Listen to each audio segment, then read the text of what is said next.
Hello everyone. आज के इस वीडियो में हम एसक्यूएल में यूज़ होने वाले डिफरेंट टाइप्स ऑफ फंक्शंस के बारे में पढ़ने वाले हैं।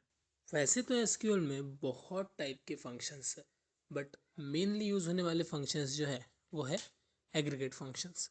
अब एग्रीगेट फंक्शंस ऐसे फंक्शन हैं जो मल्टीपल इनपुट लेते हैं और सिंगल आउटपुट रिटर्न करते हैं, जिसमें इसे यूज़ किया जाता है along with the group by clause और सिलेक्ट में इसको लिखा जाता है। जब भी ग्रुप बाय यूज़ होता है एग्रीगेट फंक्शन यूज़ होना ही है। ये मल्टीपल इनपुट लेता है, सिंगल आउटपुट रिटर्न करता है। जैसे कि इसके एग्जांपल है काउंट, मीन, मैक्स, एवरेज, सम, जो हम आगे पढ़ेंगे। एग्रीगेट फंक्शंस के टाइप्स है, फर्स्ट है काउंट, सेकंड है average, third maximum, fourth minimum और फिफ्थ है सम। इन सब का डिस्क्रिप्शन हम आगे देखेंगे। अब पहला टाइप है काउंट। काउंट फंक्शन जो है वो एक पर्टिकुलर कॉलम में कितने रोज प्रेजेंट है वो काउंट करने में हेल्प करता है। अब ये मल्टीपल इनपुट लेता है और सिंगल आउटपुट देता है। इसमें दो टाइप्स आते हैं, एक काउंट स्टार और दूसरा काउंट कॉलम नेम। अब पहला काउंट स्टार जो है वो इंश्योर करता है कि पूरे रोज काउंट हो, अगर वैल्यू नल है तो भी, वैल्यू नॉट नल है तो भी। इसका सिंटेक्स है, हम सिलेक्ट के साथ लिखेंगे काउंट स्टार, जैसे हमने डिस्कस किया था सिलेक्ट के साथ लिखना है। फिर उसके बाद टेबल का नाम, इसमें हम वेयर क्लॉज भी लिख सकते हैं अगर हमारे पास कोई पर्टिकुलर कंडीशन है तो। इसका एग्जीक्यूशन देख लेते हैं। सबसे पहले हम कनेक्टिविटी का पार्ट कर लेते हैं। तो कनेक्ट आपका डेटाबेस यूजर नेम, उसके बाद आपका जो पासवर्ड रहेगा वो।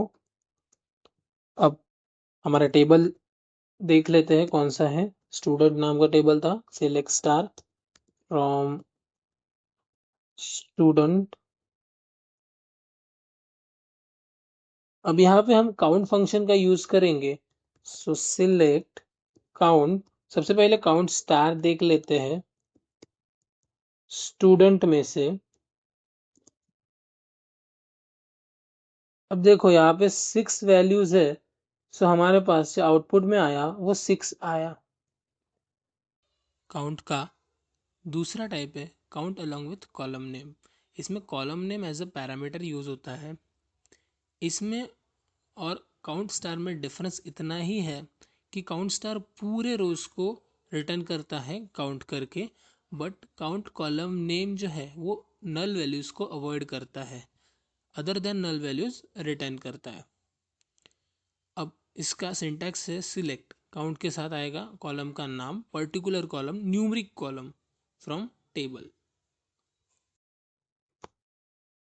अब हम काउंट पर्टिकुलर कॉलम नेम अगर यूज करते हैं तो सिलेक्ट काउंट। अब यहाँ पे कॉलम नेम न्यूमरिक वैल्यू नहीं दिए तो भी चलेगा काउंट के फंक्शन में। सो select count name from student. यहाँ पे देखा जाए तो यहाँ पे भी 6 वैल्यू आई, क्योंकि हमारे पास कोई non zero not null value नहीं थी। एक एग्जांपल अगर इंसर्ट करके देखते हैं, इंसर्ट इनटू, नल वैल्यूज डाल के देखेंगे। इंसर्ट इनटू हमारा जो टेबल का नाम रहेगा स्टूडेंट। अब इसमें अगर मैं वैल्यूज डायरेक्टली डाल दूं, उसके अंदर 7 देन जय अगर मैंने डाला और मार्क्स को खाली रख के मैंने अगर चेन्नई डाला, अब हम नल वैल्यूज डालने वाला है, इसके लिए हमें ये देना ही पड़ेगा उसका सीक्वेंस। सो यहाँ पे आएगा सबसे पहले आईडी, देन नेम, देन अब मार्क्स नहीं डाल रहे, उसके बाद फिर सिटी डायरेक्टली और एज। अगर हम ये करते हैं ओके, हाँ हमने सिंटैक्स गलत कर दिया। हाँ, अब हमारा one row is created. Then हम अगर सिलेक्ट स्टार फ्रॉम स्टूडेंट अगर करें, अब यहाँ पे हमारे पास मार्क्स नल है, तो हम इसमें अगर काउंट करके देखेंगे सिलेक्ट काउंट, अब पर्टिकुलर कॉलम नेम मार्क्स लेंगे। अगर हमने वो निकाल दिया फ्रॉम,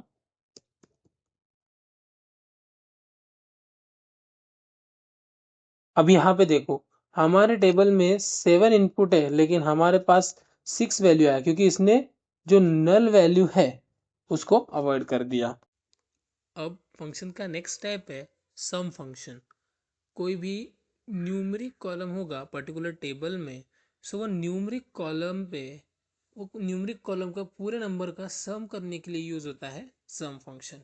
इसका एग्जांपल देख लेते हैं। सिलेक्ट सम मीन्स वहाँ पे आएगा कॉलम नेम और फ्रॉम टेबल नेम, ये पूरा सम रिटर्न कर देगा न्यूमरिक जो कॉलम रहेगा। तीसरा टाइप है एवरेज। अब जैसे सम का देखा था वैसे ये भी न्यूमरिक कॉलम पे ही अप्लाई होगा और उसमें उन सब का एवरेज फाइंड करने में हेल्प करेगा। सिंटैक्स ऑलमोस्ट पूरा सेम है, बस सम की जगह पे हमें एवरेज लिखना है सिलेक्ट क्लॉज में। अब बात करते हैं सम फंक्शन की। सम फंक्शन पर्टिकुलर कॉलम में पर्टिकुलर सम करने के लिए हेल्प करता है, टोटल करने के लिए हेल्प करता है। सिलेक्ट सम, न्यूमरिक कॉलम लेना पड़ेगा। जैसे हम अगर एज लेते हैं और इसमें फ्रॉम स्टूडेंट अगर देंगे सो इन सबकी टोटल आ जाएंगी। वैसे ही average, so select AVG, same अगर हम लेते हैं फ्रॉम स्टूडेंट तो उसका एवरेज आ गया। एग्रीगेट फंक्शन का चौथा टाइप है मैक्स फंक्शन। अब नाम से हम पता चलता है मैक्स मतलब मैक्सिमम। अब कोई भी पर्टिकुलर न्यूमरिक टेबल होगा, न्यूमरिक कॉलम, उसमें से मैक्सिमम वैल्यू रिटर्न करने में मैक्स फंक्शन यूज होता है। सिंटैक्स सेम है, max function along with column name select में और उसके बाद टेबल का नाम। नेक्स्ट फंक्शन है मीन फंक्शन। अब जैसे मैक्स वैसा मीन, मीन मतलब मिनिमम, किसी पर्टिकुलर कॉलम में मिनिमम वैल्यू रिटर्न करने के लिए हेल्प होता है। अब न्यूमरिक कॉलम मतलब कौन से, जैसे कि रोल नंबर हो सकता है, मार्क्स हो सकता है, एक्सेट्रा एक्सेट्रा। इसका भी सिंटैक्स सेम है, select minimum column name from table. इसको टर्मिनल पे देखते हैं। मैक्सिमम का एक एग्जांपल ले लेते हैं। सिलेक्ट मैक्सिमम ऑफ, अगर हमने एज मार्क्स लिया सो फ्रॉम स्टूडेंट, सो 98 जो है मैक्सिमम मार्क है, सो हमारे पास 98 रिटर्न आ गया। सेम अगर मैक्स को हम मीन कर दे और तब आउटपुट देखे सो हमारा 88 जो है मिनिमम वैल्यू है, तो 88 रिटर्न हो गया। अब बारी है हमारे प्रैक्टिस क्वेश्चन की। अब एसक्यूएल में एग्रीगेट फंक्शंस बहुत ही इंपॉर्टेंट है। सो ये जो क्वेश्चन है उस पॉइंट ऑफ व्यू से बहुत इंपॉर्टेंट है। क्वेश्चन है display the average marks and minimum age from the given student table, also find the number of student. अब यहाँ पे 3 फंक्शंस यूज होंगे। इजी क्वेश्चन है, इंपॉर्टेंट क्वेश्चन है, सॉल्व करिए without cheating, without any chat GPT और Google. खुद से सॉल्व करिए, नहीं हुआ नेक्स्ट वीडियो में हम इससे सॉल्व करेंगे। और ऐसे ही क्वेश्चंस के लिए प्रैक्टिस के लिए हमारे साथ बने रहिए। हमारे चैनल को सब्सक्राइब कीजिए, शेयर कीजिए।